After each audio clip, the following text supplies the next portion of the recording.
Man, I've been reading about Prophet Muhammad, and honestly, the more I learn, the more I'm blown away by the depth of his life and the way his actions shaped the world in ways I never imagined. He was born in Mecca around 570 AD, in a time when the society was dominated by tribal rivalries, ignorance, and idol worship. And from the very beginning, his life was surrounded by challenges because he lost both parents at a young age and grew up as an orphan under the care of his grandfather and later his uncle. But even as a young boy, people recognized something special in him because he was honest, fair, and dependable. And that's why they gave him the title Al-Amin, meaning the trustworthy, long before he claimed to be a prophet. He worked in trade, traveled to different regions, and handled business with complete honesty and fairness, never cheating or deceiving anyone, and his reputation kept growing until he married Khadija, a wealthy, respected merchant, who admired his character deeply, and their marriage was built on love, mutual respect, and trust. Then, at the age of 40, while meditating in the cave of Hira, away from the noise and corruption of society, he experienced something that would change his life and the world forever when the angel Gabriel appeared to him, delivering the first revelation, telling him to read, and those words became the beginning of the Quran, a book that would guide humanity for generations. For 23 years, more revelations came addressing everything from justice, mercy, compassion, to laws and principles for living an ethical life.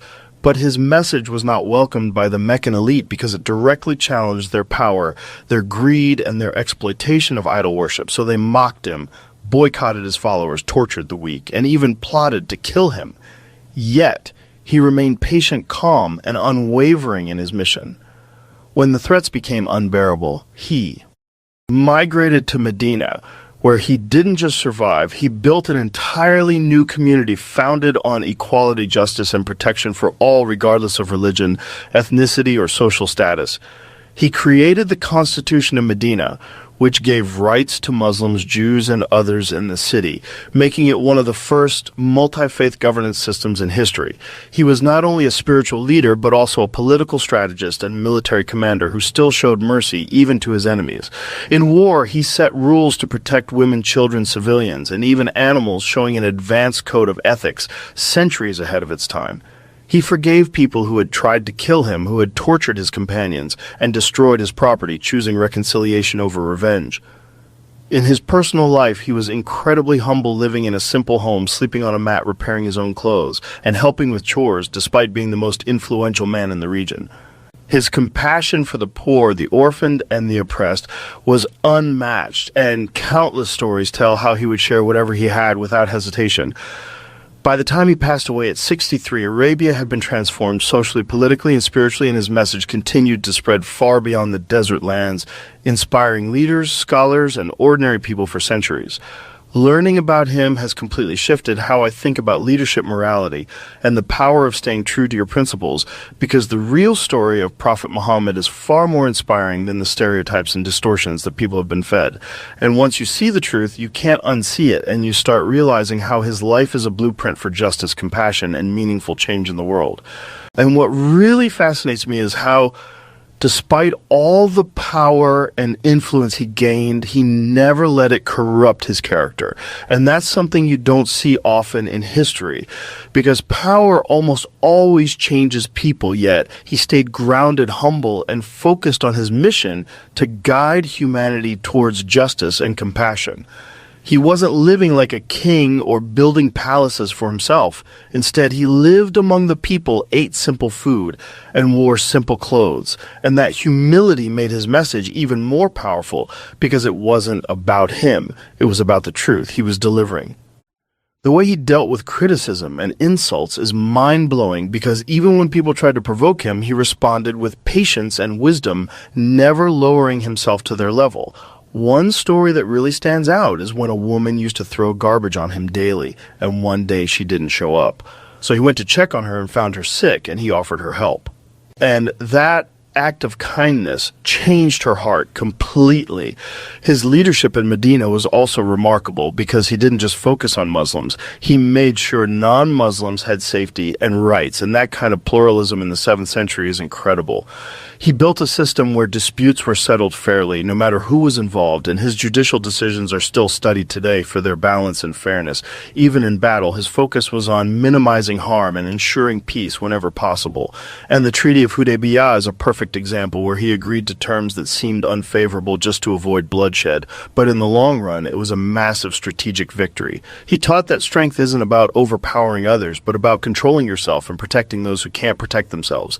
His interactions with children were gentle and affectionate, and he encouraged education for both men and women, which was revolutionary. In that era, he valued knowledge so much that he said seeking knowledge was a duty for every believer, regardless of gender. He warned against arrogance, greed, and oppression, and promoted charity, forgiveness, and honesty as the foundation of a healthy society. His night prayers were long and heartfelt, even when he had a full day of responsibilities, showing his deep connection with God. He lived in a way that blended the spiritual and the practical seamlessly, and that's probably why his influence lasted this long. When you look at the world today and the issues we face, his teachings are still relevant, whether it's about justice, environmental care, or community building. The more I learn about him, the more I realize that leadership isn't about domination, it's about service, and that's exactly what he embodied completely. Every aspect of his life, from his family relationships to his political strategies, shows a consistent pattern of integrity and purpose. And I think that's why people who truly study his life can't help but respect him regardless of their religion. It's almost impossible to read his biography without being moved by the balance of strength and compassion he carried in every decision he made. Another thing that completely amazes me is how he handled situations of extreme crisis with such calm strategic thinking, because most leaders in history, when cornered, either lash out or crumble. But he would pause, reflect, and take the path that ultimately benefited everyone, even if it required temporary sacrifice, like during the early years in Medina when multiple hostile tribes were threatening the city from different sides. He didn't just focus on building defenses, he focused on building alliances, including with Jewish tribes and other groups, to create a strong united front. And when the Battle of the Trench happened and Medina was surrounded, he introduced an entirely new defensive strategy by digging a trench, something unheard of in Arabia at the time, which completely neutralized the enemy's advantage and turn the situation around without unnecessary bloodshed. And this kind of forward thinking shows he wasn't just a man of faith. He was a visionary tactician. His life is full of these moments where spiritual wisdom and practical genius meet perfectly. And you can see this in the way he managed post-war situations too, because unlike many conquerors who punish and enslave the defeated, he offered amnesty to the people of Mecca when he returned victorious after years of persecution. And instead of seeking revenge, he declared forgiveness for almost everyone, which immediately transformed enemies into allies. And it's crazy how effective that approach was in uniting Arabia under principles of justice and mutual respect. He wasn't just building an empire, he was building a moral framework, and that's a much harder task than conquering land, because it requires changing hearts and minds. His last sermon is another powerful example, because in just a few sentences he laid down principles that the world still struggles to fully implement, like racial equality, economic fairness, women's rights, and the sanctity of life. And when you realize these were said over 1,400 years ago, you understand how advanced his vision really was. The compassion he showed even towards animals is something people don't talk about enough, because he instructed his followers to never overwork animals, never harm them unnecessarily, and even to provide food and water for them, which in that era was revolutionary, because most societies didn't even consider animal welfare a moral duty. He also spoke against environmental destruction, teaching people not to waste water, even when they were by a river, and to protect trees and nature, which is shockingly relevant to our modern environmental crises. And it makes you think, if humanity had truly implemented these teachings, we wouldn't be facing half the problems we see today. His character was consistent in public and private life, and that consistency is rare because most historical figures have contradictions between what they preach and how they live. But everything about his lifestyle matches the values he taught, which is why historians who study him without bias often come away deeply impressed, even if they don't share his faith. Learning about his life in this much detail has made me realize that leadership at its highest form is about creating lasting good for others, not just achieving personal glory. And that's exactly what he did, leaving a legacy that continues to inspire billions across every continent, regardless of culture or background. What strikes me even more is how deeply he cared for the people around him on a personal level, because leadership at that scale often creates distance between a leader and the public, but he broke that barrier completely, spending time with ordinary people, eating with them, listening to their problems, and actually acting to solve them immediately. And this approach made him not just respected, but genuinely loved by his followers. He would stand up when someone entered the room, regardless of their status, showing respect to all. And he never demanded special treatment for himself. Despite being the most important figure in the region, his generosity was unmatched, and there are countless reports of him giving away whatever he had, even when it left him with nothing. And his concern wasn't limited to his own community. He would send aid to neighboring regions when they suffered drought or famine, showing that his vision of compassion crossed borders. His relationship with his companions was built on trust and mutual respect, where he consulted them before making major decisions, teaching the value of shura, or collective consultation, which modern democratic systems still try to perfect. And his companions weren't blind followers. They questioned and discussed matters openly, and he welcomed it because he valued truth over ego. His treatment of women was also groundbreaking for the time, granting them rights in inheritance, education, and consent in marriage centuries before much of the world even considered such ideas. And he condemned harmful practices like female infanticide, which were common in pre-Islamic Arabia, making it clear that dignity and protection for women were central to the faith. His love for children was equally strong, as he would greet them, play with them, and even shorten prayers if a child cried so. Their mother wouldn't feel stressed, which shows how deeply he considered the feelings of others even during worship. He also placed huge emphasis on freeing slaves and encouraging equality, saying no one is superior to another except in piety and good character. And that teaching, if truly followed, could solve so many divisions we still see today.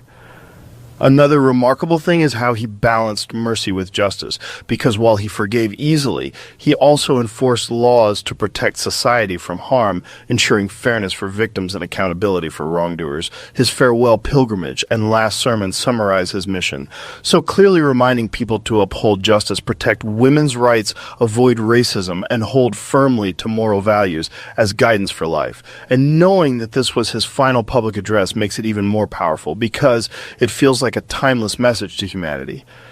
His death was a moment of deep sorrow for his companions, because they knew they had lost not just a leader, but a friend and guide. Yet, systems he established continued to guide the community, proving that his work was never about himself, but about the principles he left behind. And when you connect all these dots, you realize his life is not just religious history, it's a complete blueprint for building a just compassionate and resilient society that can thrive in any era if people are willing to follow those values with sincerity. What also fascinates me is how his life has been studied by historians from completely different cultures and religions, yet many of them, regardless of their beliefs, have expressed deep admiration for his leadership and moral consistency, because it's rare to find a historical figure whose public and private life align so perfectly. And when you read works by non-Muslim scholars, you see they often praise his ability to unite fractured tribes into a cohesive society without relying on brutality as the primary tool for control. Instead, using justice, compassion, and clear communication to earn loyalty and maintain stability, which is far more sustainable than ruling through fear. Some modern leadership experts even study his methods in conflict resolution, negotiation, and community building, pointing out how he achieved long-term peace agreements in environments filled with hostility and distrust. His ability to inspire trust in both allies and former enemies came from the fact that he was always truthful and never broke a promise, even if it seemed disadvantageous in the short term. And that kind of reliability builds a reputation stronger than any weapon. Another interesting thing is how his influence spread so quickly after his death, without any centralized force forcing conversion, but rather through the example of his followers who carried his teachings into different lands, winning people's respect through fairness and honesty. His name is one of the most mentioned in history, yet the real details of his life are often buried under stereotypes, which is why when someone takes the time to study authentic sources, they usually come away with an entirely new perspective. Many Western thinkers during the Enlightenment era studied his life and praised his rational approach to faith and governance, while others admired his simplicity, despite having the means to live lavishly in today. Leadership courses, business schools, and even military academies reference his strategies for maintaining unity, managing resources, and planning long-term campaigns. The way he integrated spirituality into everyday practical matters is something that modern society struggles to do because we often separate ethics from business politics and personal life. But in his model, all those areas were governed by the same moral framework, making decisions more consistent and fair. His example proves that a leader can be deeply spiritual and yet extremely effective in worldly affairs without compromise on principles. And that's why his legacy hasn't faded despite the passage of over 14 centuries. In fact, the more global challenges grow, the more relevant his guidance seems, whether it's about handling refugees, negotiating peace, protecting the environment, or creating economic fairness. His life stands as a counterexample to the idea that morality and effective leadership can't coexist, showing they not only can but must work together if societies are to thrive. One thing that stands out even more when you keep reading about him is how he never allowed personal grudges to influence his judgment, because even in cases where people had harmed him deeply, he still dealt with them based on fairness and the overall benefit of the community rather than revenge. And that kind of emotional discipline is rare among leaders, especially those who have faced intense persecution. Before his prophethood, he was already known as a problem solver in Mecca, trusted by different tribes to mediate disputes, and that skill only became sharper after he received revelation, because he now had a divine framework for justice that was consistent and impartial. An example often cited by historians is the incident of the Black Stone, when tribes were arguing about who would place it back in the Kaaba after its reconstruction and tensions were so high. It could have caused violence, but he resolved it by placing the stone on a cloth, and having representatives from each tribe lift it together while he himself positioned it, ensuring everyone felt included in the honor, which prevented conflict and strengthened unity. This shows that even before leading a religious movement, he had the intelligence to create solutions where everyone felt respected and valued. And this same approach carried into his years in Medina, when he would listen to all sides before making a decision, ensuring that justice was served without favoritism. His consistency in this made people trust that his rulings were not driven by bias or personal gain and trust. Like that is the foundation of any strong society. His interactions with his closest companions also reveal his humility, because he never acted superior to them, despite being the leader. Instead, he served alongside them in battle, dug trenches, carried bricks, and shared the same hardships, which inspired loyalty that could not be bought. He was approachable to the point where people could come to him directly with complaints or questions without fear of being dismissed, and that open-door attitude meant problems were resolved quickly before they could grow into bigger issues. He also emphasized the importance of good character over wealth or lineage, teaching that the most honored in God's sight are those with the best conduct, and this teaching, if applied globally, could dissolve so many of the divisions people cling to today. His life is filled with examples that break the stereotype of leaders being untouchable or disconnected from ordinary struggles, and instead shows a model where leadership means carrying the burdens of others, not just enjoying the privileges. The more you study his methods, the more you realize they are timeless strategies for building trust, maintaining unity, and inspiring people to work together for a greater purpose. And that is exactly why his influence has not only survived but grown stronger over the centuries, as more people discover the truth about who he really was.